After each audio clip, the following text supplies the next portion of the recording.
Paano pinakain ni Jesus ang 5,000 gamit ang 5 tinapay at 2 isda?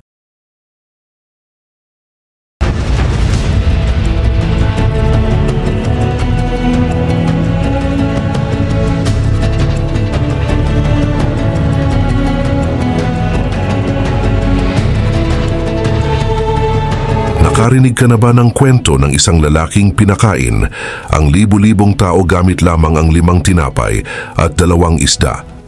Isang himalang tumatak sa kasaysayan, isang kwento ng pag-asa, pananampalataya at ng kahangahangang kapangyarihan ng Diyos. Sa pagkakataong ito, samahan mo akong balik-balikan ang kwento ng pagpapakain ni Jesus sa 5,000. Isang tagpong hindi lamang basta kabusugan ng tiyan, kundi kabusugan ng kaluluwa. Pero bago tayo magsimula, huwag kalimutang like ang video at mag-subscribe sa ating channel para lagi kang updated sa mga bago naming uploads. Tara, at ating alamin kung paano pinakain ni Jesus ang 5,000 gamit ang 5 tinapay at 2 isda. Ayon sa aklat ni Mateo, Marcos, Lucas at Juan, nagsimula ang lahat sa isang malungkot na balita. Si Juan Bautista, ang tagapanguna ni Jesus, ay pinugutan ng ulo sa utos ni Haring Herodes. Nang marinig ito ni Jesus, siya'y nalungkot at ninais sanang mapag-isa.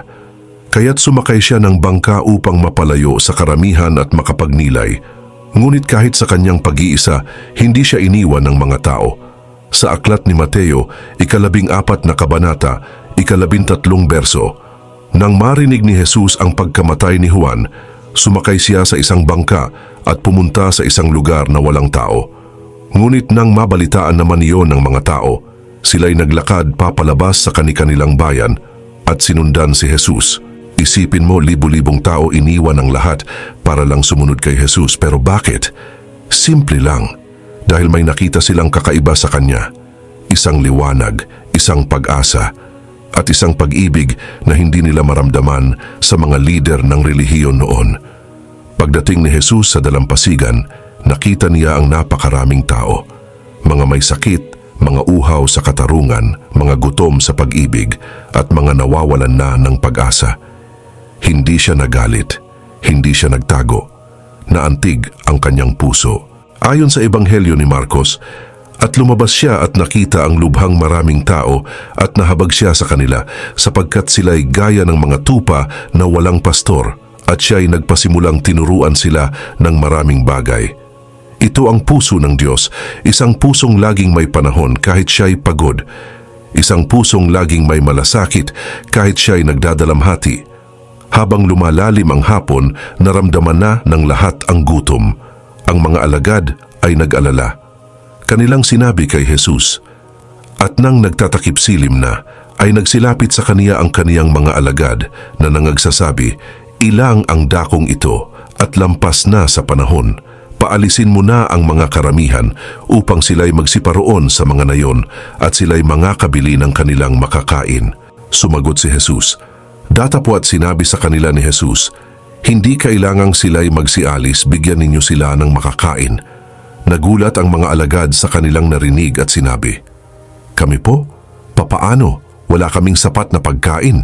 Sinabi ni Felipe, ayon sa Ebanghelyo ni Juan. Sumagot si Felipe sa kanya, hindi magkakasiya sa kanila ang 200 dinaryong tinapay upang makakain ng kaunti ang bawat isa. Pero sa gitna ng pag-aalala, may isang batang lalaki na lumapit. May dala siyang maliit na tanghalian, 5 tinapay na sibada at 2 maliit na isda. May isang batang lalaki rito na mayroong 5 tinapay na sibada at 2 isda. Datapuwat gaano na ang mga ito sa ganyang karamihan. Ngumiti si Jesus. Hiniling niya na paupuin ang lahat. Ayon sa tala, may 5,000 lalaki bukod pa sa mga babae at bata. Marahil ay 15,000 o higit pa ang kabuang bilang. Pinaupo sila ng Panginoon sa damuhan. Hinawakan niya ang tinapay at isda, tumingala sa langit, nagpasalamat, pinagpira-piraso at ibinigay sa mga alagad para ipamahagi. At dito nagsimula ang himala. Habang ipinamamahagi, hindi nauubos. Habang inaabot, lalo pang dumarami. Habang kinakain, lalong sumasagana. Hanggang ang lahat ay nabusog, Hindi lang sapat kundi busog na busog. At nang matapos, sabi ni Jesus, at nang sila'y mga busog, ay sinabi niya sa kaniyang mga alagad, pulutin ninyo ang mga pinagputol-putol na lumabis upang walang anumang masayang. At nang tinipon nila, 12 basket ang napuno ng tinapay at isda. Higit pa sa inumpisahan nilang 5 tinapay at 2 isda. Marami ang namangha. Marami ang naniwalang siya na ang Mesiyas. Gusto pa nga nilang pilitin siyang gawing hari. Ngunit para kay Jesus, ang himalang ito ay hindi lang para sa tiyan kundi para sa kaluluwa. Sa aklat ni Juan pagkatapos ng himalang iyon, sa kanila'y sinabi ni Jesus, "Ako ang tinapay ng kabuhayan. Ang lumalapit sa akin ay hindi magugutom, at ang sumasampalataya sa akin kailan may hindi mauuhaw." Ang tunay na layunin ng himala ay ipakita kung sino talaga siya. Hindi lang tagapagtustos kundi ang mismong pagkain ng buhay. Hindi lang siya nagbibigay ng kabusugan kundi siya mismo ang kabusugan.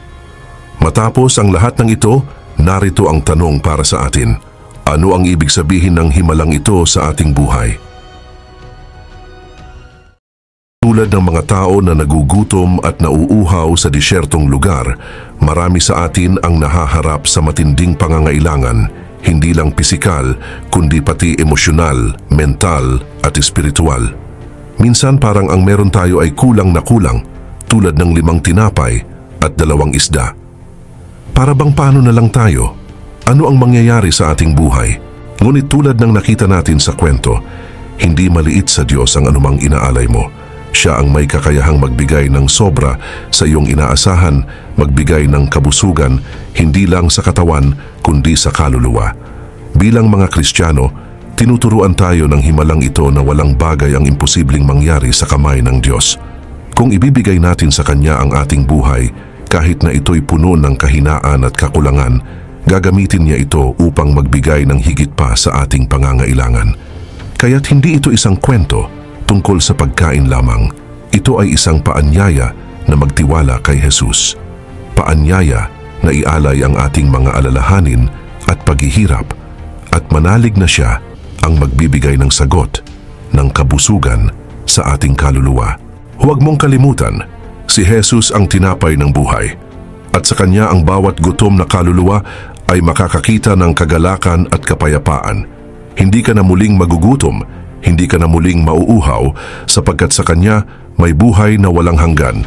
Si Jesus, ang tinapay ng buhay, ay palaging handang magbigay ng kabusugan higit pa sa ating inaasahan. Naway nagustuhan mo ang video na tinalakay natin ngayon hanggang sa muli nating paglalakbay sa kasaysayan ng Biblia.